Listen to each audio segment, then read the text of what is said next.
Hi guys, good evening. Eto na naman tayo. Notebook paggabi, notebook yung hawakan. Pag-araw, nagtatrabaho, ganito talaga. Ito lang yung part-time job ko guys. Ito lang. Yan. Dito lang ako kumikita. Kasi syempre, hindi natin asahin yung sahod natin. Lalong-lalo na kasi may mga estudyante tayo. Kailangan natin tumigos para may dagdag income tayo. So, eto na. Ito yung ginagawa ko. Paggabi, sa notebook ako ito yung ko. Ito yung extra kita ko dito.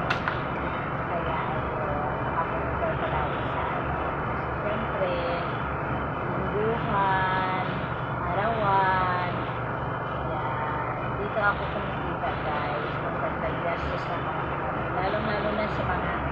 lalong-lalo na sa mga project ng anak ko. Dito lang ako kumikita kasi syempre hindi sapat yung sahod ko para kasi dito kasi nabuhay yung house kasi so kailangan talagang continuous. Hindi mo, huwag mong asahan yung sahod mo kasi pag sahod yung asahan mo, wala kang makain.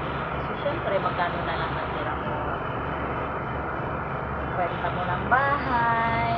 Siyempre, yung renta ng bahay, nasa 3K. Kwarto lang yan. Tapos kuryente pa, tubig pa.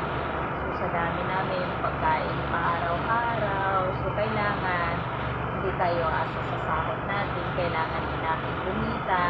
So, maghanap tayo ng extra income natin. So, dito ako kumikita araw-araw guys.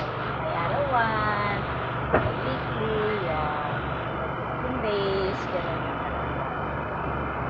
Ito, lalo-lalo sa mga project ng anak ko, ito yung nakasurvive lang. Thank you guys! Bye-bye!